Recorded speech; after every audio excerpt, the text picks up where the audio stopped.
A very good morning to all our viewers. You're watching the morning news on CNN News 18. I am Anjali Pandey here to take you through all the top stories from in and around the world.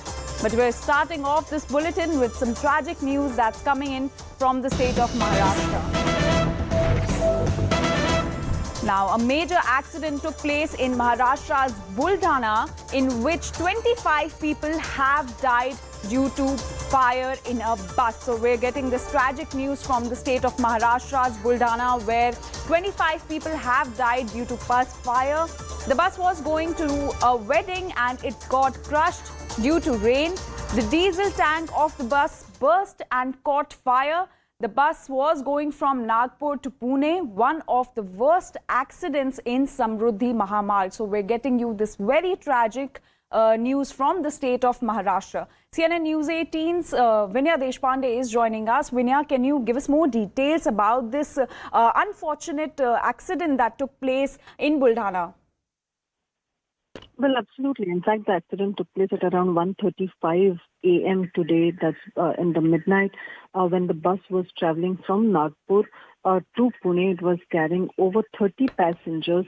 Now, because everyone was really deep asleep when the accident took place, the bodies have been badly charred. 25 persons have been confirmed dead. 3 among them are small children. There were only 7 to 8 persons who could be rescued because of the nature of the accident. Remember, this is one of the worst accidents on Samruddhi Mahamarg, which is the much-touted expressway. Parts of it were recently inaugurated by the Chief Minister and DCM as well. So as of now, the police say that because the incident took place in the middle of the night when most of the people were deep asleep, many could not be saved. When the bus which hit the divider, the diesel tank burst. That is how the bus caught fire and several people got charred to death in one of the worst accidents on Samruddhi Mahamarg. 25 persons have died, police have said. As of now, the police say that the road is being cleared and the debris is being moved.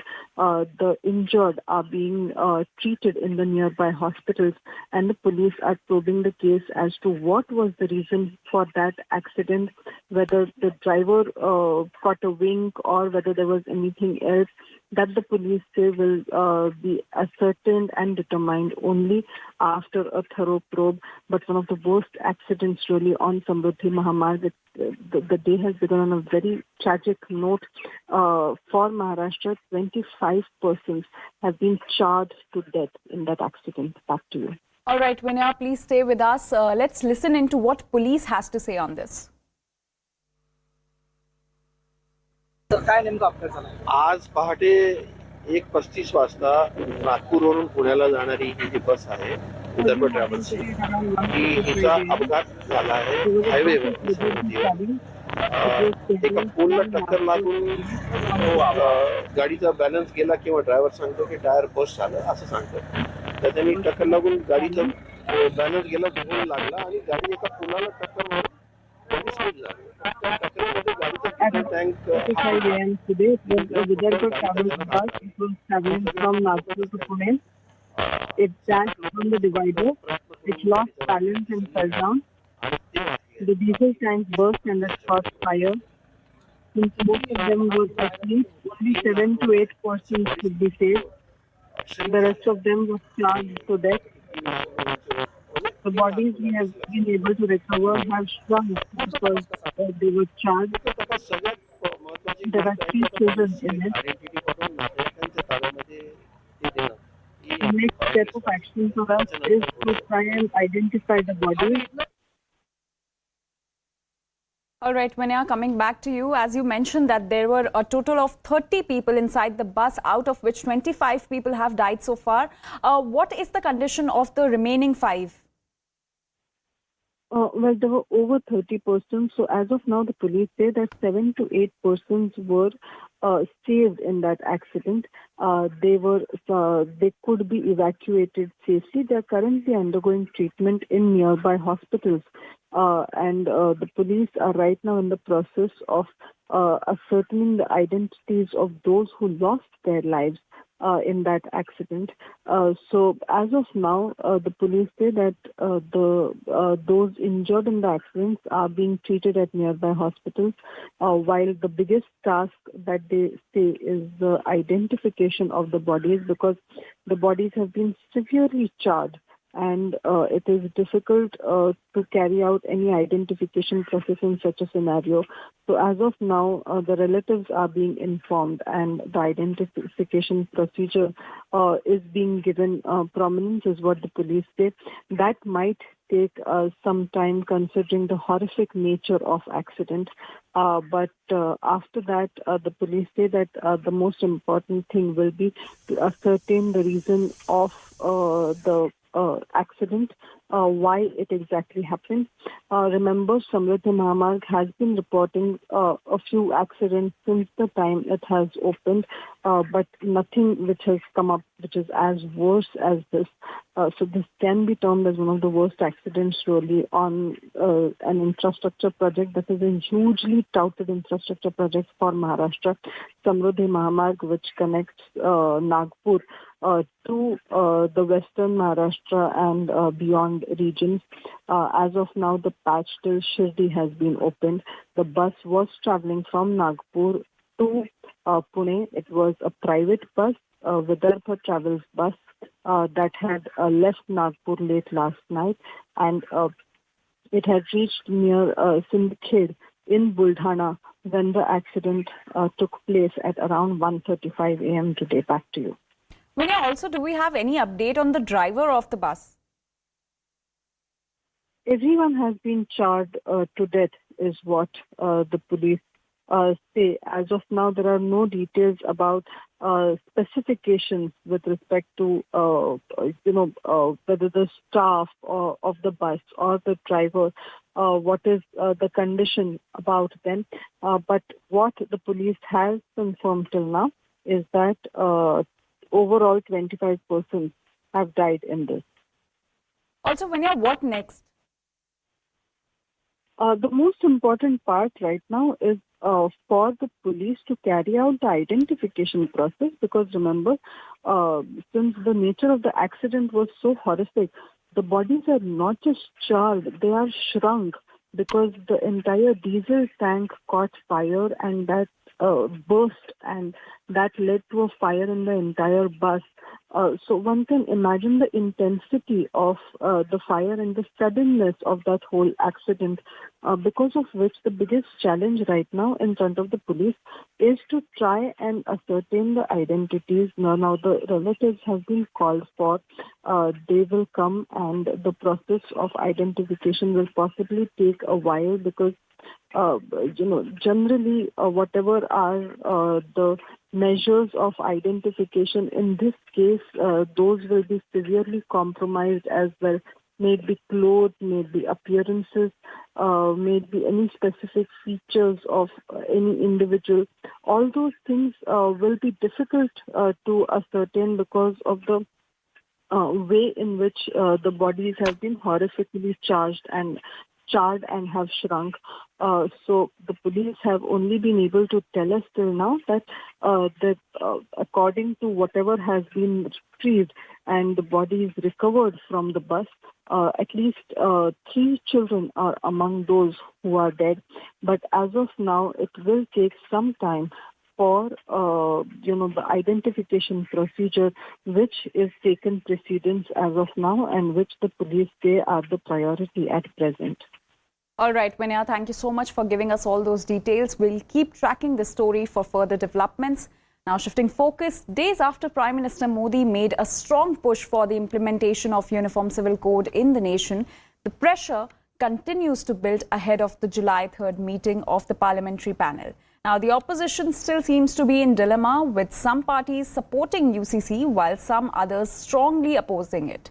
The latest to oppose the UCC move is Kerala Chief Minister Pinarayi Vijayan. Now, Chief Minister Vijayan on Friday alleged that the electoral agenda of the BJP is behind raking up the issue of the Uniform Civil Code, and also urged the central government to withdraw it. Meanwhile, the Muslim religious bodies continue to strongly oppose the move, whereas the Hindu groups want Uniform Civil Codes soon. The bigger question remains, will the government be able to win the confidence of the Muslim community and implement UCC in the nation?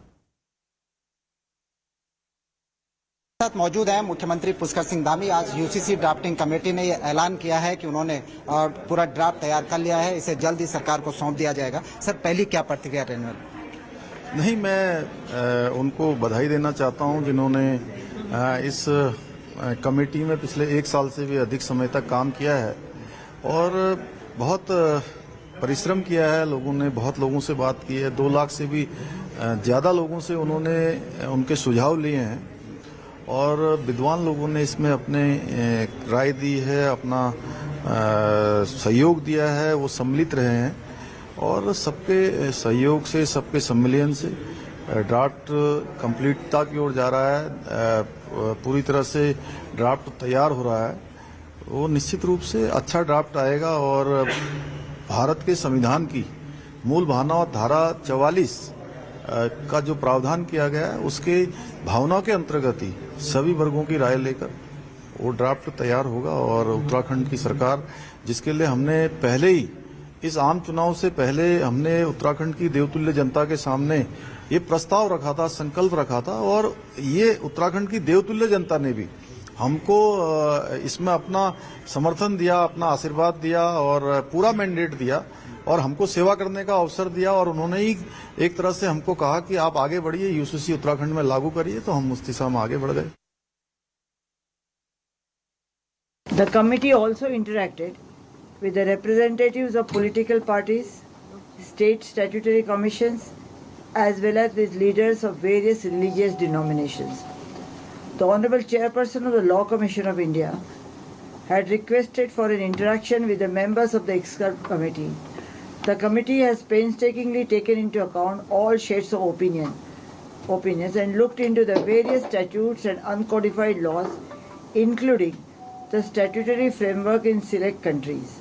Besides, the committee has tried to understand the finer nuances of the various customary practices that prevail in different parts of the state. It gives me immense pleasure to inform you that the drafting of the proposed Uniform Civil Code of Uttarakhand is now complete. If and when we have Uniform Civil Code, what it seeks to achieve. The Hindu Code Bill is there now since more than 7 decades. It is equally applicable to Hindus, to Sikhs, to Jains, to Buddhists. Has that been able to create uniformity among them all? Not even among Hindus. The way marriage is solemnized in Kerala is totally different from the way marriage is solemnized in Uttar Pradesh. संविधान का जो section 44 है उसी में लिखा है और supreme court के आधे दर्जन से ज़्यादा जजमेंट है। शाहबानों के मामले में, सरला मुदगल के मामले में आधे दर्जन से ज़्यादा जजमेंट है। इसमें सुप्रीम कोर्ट ने कहा है कि कॉमन सिविल कोड लागू होना चाहिए, यूनिफॉर्म सिविल कोड लागू होना चाहिए। तो कल्चरल डाइवर्सिटी है तो उसके बावजूद भी तो क्रिमिनल लॉ एक है ना। हत्या के मामले में हिंदू, मुसलमान, ईसाई के लिए अलग अलग कानून नहीं है। तो वैसे ही अगर एक पुरुष की एक पत्नी होनी चाहिए, बहुत पत्नी नहीं होनी चाहिए, इसमें कल्चरल डाइवर्सिटी का क्या संबंध है? Now shifting focus, the political fight between Tamil Nadu Governor R.N. Ravi and Chief Minister M.K. Stalin continues to intensify over Governor Ravi's quote-unquote overreach. Now CM Stalin responded to Governor's letter and reminded him that the Governor has no power to dismiss any state cabinet minister. The letter firmly reiterates the government's decision to retain V. Sendil Balaji as a minister without a portfolio after he was dismissed earlier by the Governor. Accusing the Governor of acting unconstitutionally, the DMK has labelled him as an RSS spokesperson and demanded his dismissal from the post. Meanwhile, Tamil Nadu BJP Chief K. Annamalai slammed Chief Minister Stalin, saying that as an opposition leader, he wanted the Governor to dismiss a leader from AIDMK, but now he calls this a constitutional crisis. I would like to bring two of the tweets. Our Honorable Chief Minister through M.K. Stalin ji, when he was the opposition leader, I would like to read two of the tweets for you. On 1st September 2018, the Chief Minister of Tamil Nadu then, through M.K. Stalin ji, he urges the Governor of Tamil Nadu to immediately dismiss one minister who was part of the then ADMK government. Then again on 6th October 2018, 9:02 p.m. the Chief Minister tweets, opposition leader, the Honorable Chief Minister now through M.K. Stalin ji as opposition leader has categorically requested the Honorable Governor then in 2016 and 18 to dismiss a minister from the ADMK government. मूल बात है वो मंत्री भ्रष्ट है, ये तो सब कोई कह रहे हैं, वो स्टालिन की पार्टी के लोग भी कह रहे हैं और बाकी लोग भी कह रहे हैं कि भ्रष्ट है। अब एक भ्रष्ट आदमी को क्यों बचाना चाहते हैं, ये मूल बात है। वो हटाया गया कानूनी तौर पे ठीक है या नहीं, ये सब उत्तर मिल जाएंगे, परंतु क्या वह भ्रष्ट है, अगर है तो उसको क्यों नहीं हटाया जाए। It is right. Even our party, the Communist Party of India, has alleged it is unprecedented. Such a thing never happened in any state of the country. There is a constitution and there is an elected government. Governor, does he have such power or authority over the elected chief minister, elected government? That is why we say it is an affront to the very constitution of the country. And this governor cannot continue as governor. This governor must be called back. He is acting as some kind of stooge of BJP RSS combined. In public functions, he hails the Sanatan values. देखिए, महामहिम राष्ट्रपति को तुरंत राज्यपाल को बर्खास्त कर देना चाहिए, उनको पदच्युत कर देना चाहिए। हिंदी में इसका मतलब है पद से हटा देना चाहिए, क्योंकि जो राज्यपाल अपनी संवैधानिक सीमाएं नहीं जानता, उसको अपने पद पे रहने का कोई औचित्य नहीं है। जो धारा 164 है भारत के संविधान की, वो साफ तौर पे ये कहती है कि जो संघ के मंत्री हैं वो मुख्यमंत्री की सिफारिश पर अपॉइंट किए जाते हैं, उनको नियुक्त किया जाता है। इसका मतलब ये है कि उनको हटाने का अधिकार या अख्तियार भी सिर्फ मुख्यमंत्री का है।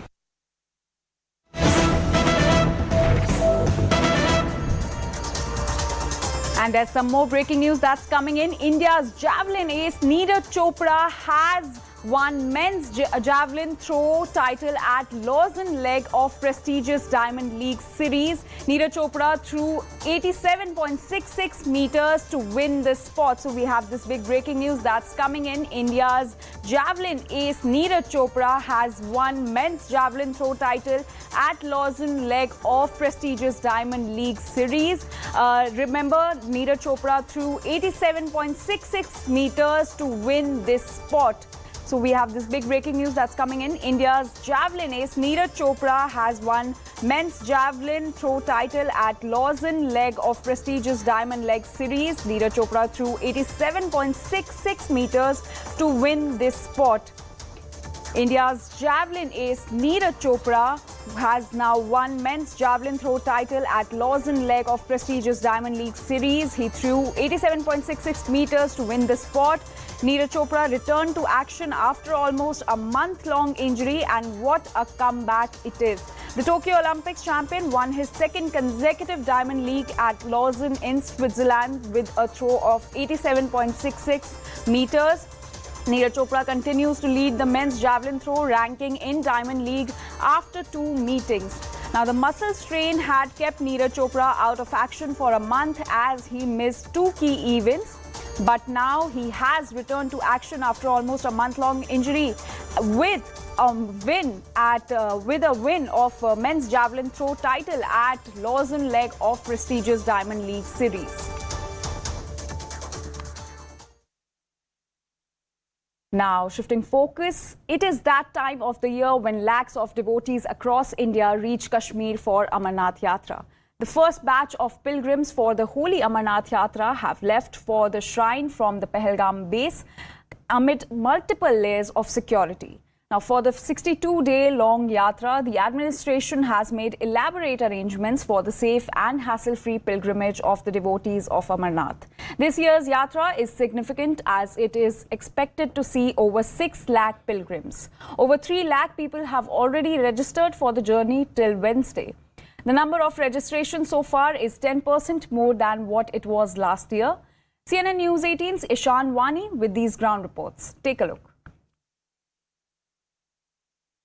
There is a lot of excitement among the pilgrims who have come under first batch to Kashmir, and behind me my VJ Bashir Loan will show you these are the first pilgrims who have come here at the Nunwan base camp, and many of them will start their journey tomorrow from Pahalgam, then to Chandanwadi, and then from there onwards it's a 30+ kilometer track.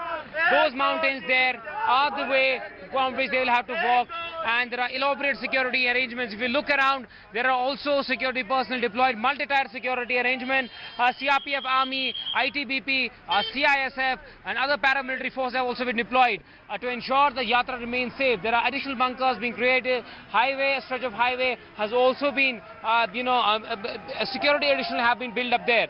If you see, it's a very difficult terrain. Not easy to commute for everybody. There are do's and don'ts that the government has published and asked people to avoid certain kind of food. And if you're coming for this yatra, there are do's and don'ts that the Amarnath Shrine Board has published on the website. One should go through that. But what you're seeing on the ground is that multi-layer security arrangements and public vehicles are barred from Nunwan base camp. Their alternate routes have been created. Multi-level security arrangements are in place to foil any threats and attacks here in Pahalgam. We're seeing deployment of CRPF, female battalion, and also J&K police are in action to ensure they are able to provide all the security to the pilgrims who are coming here. And this is the first check where pilgrims are generally checked, and then they go through this area and then reach the next stage to the base camp. This is where their registration is done. This is where they first come, and then from there onwards, after security checking of their bags, their physical checking, and after showing their documents, they are able to proceed to the camp which is nearby. Remember, more than 3,000 pilgrims left today morning early from Jammu, and they are reaching here in Pahalgam for this particular pilgrimage. There are multi-level security, as I said earlier. We're being told that drones are also being used, anti-drone technology is also in place. First batch of Amarnath pilgrims have arrived here at Pahalgam, and through which they'll start their journey tomorrow. More than 3,000 of these pilgrims have started arriving. You can see buses and trucks are full with tourists. Most of them are happy that this time around they will be the first batch of pilgrims who will be coming to perform this yatra. Elaborate security and arrangements being made by the government to ensure that they are given best possible safety, security, food, accommodation while they stay here. And many of them are still in their buses, waiting to get down at the Nunwan base camp. We'll speak to some of them. कैसा लग रहा है आप आज यात्रा के लिए आए हैं? बहुत बढ़िया. कहाँ से आए हैं? भरूच, गुजरात. गुजरात से आए, इतनी दूरी लंबा तय करके आए हैं, और कैसा लग रहा है? आप कश्मीर आए हैं, कैसा इंतजाम रहा है अभी तक? बहुत बेटर फील कर रहे हैं. जन्नत कश्मीर नज़ारा देख के ही खुश हो गए. तो आपसे बात करेंगे, कैसा लग रहा है आपको यहाँ पर आकर, और कितनी दूर से आपने जर्नी ये तय की है कि ताकि बाबा अमरनाथ के पास आ सके? They have come, and several of them have their stories of travel and journey. This is not an easy task. They will move towards the mountainous part from tomorrow and start trekking for more than 30 kilometers. It's a very difficult journey that they undertake, and that's why there are do's and don'ts, what to eat, what not to eat, which has been laid out by the Shrine Board. Well, it's time for a very short break. We'll be right back. Stay with us.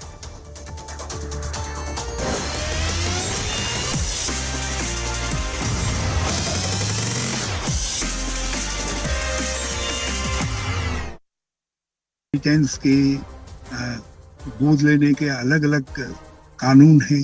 कई महिला प्रधान समाज है, जैसे मेघालय में आदि में जो है. फिर उसके अलावा हमारे यहाँ भी शादी ब्याह के कानून है, उनमें बहुत सारा अंतर है. इधर आपने देखा होगा कि शिरोमणि अकाली दल ने भी उन्होंने भी सवाल उठाया है कि भाई सब धर्मों के लोगों से बातचीत करिए, जो और सब धर्म हैं. आप केवल यदि मुसलमानों की बात लेकर के कुछ रिएक्शन में कानून बनाएंगे तो कानून देश का कानून नहीं हो सकता. देश कभी रिएक्शन में कोई कानून लेजिस्लेट नहीं करता है। आप आवश्यकता महसूस करते हैं तो उसके लिए एक आम राय सबसे परामर्श करिए, बनाइए। और हमारे देश में संविधान बनाने के बाद हमने बहुत सारे प्रिविलेजेस, बहुत सारे अधिकार अलग अलग सामाजिक ग्रुपों को दिए हैं।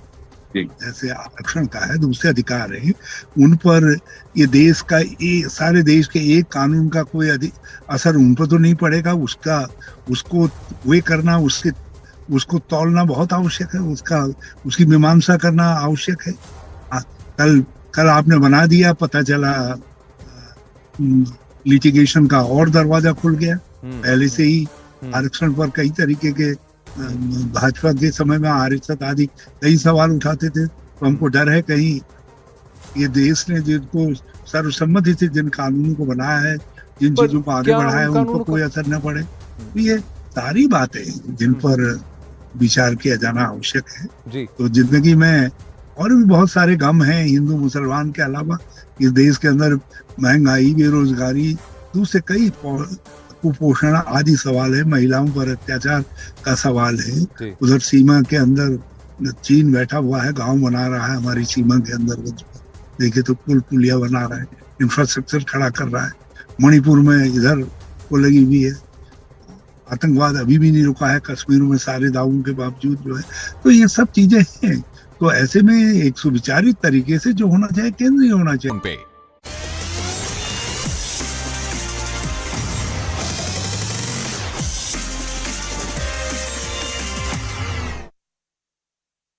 Welcome back. You're watching the morning news on CNN News 18. With just a few days left to Bengal Panchayat polls, the situation on ground continues to remain tense. CNN News 18's editor East Kamalika Sen Gupta with this ground report. Take a look. As Panchayat election is coming close, so the political temperature of Bengal is soaring high. Now with the death of a booth president of BJP in Shabang in West Midnapur, new controversy, new politics has started. Deepak Shamanto was the booth Shavapati, booth president of Shabang in West Midnapur.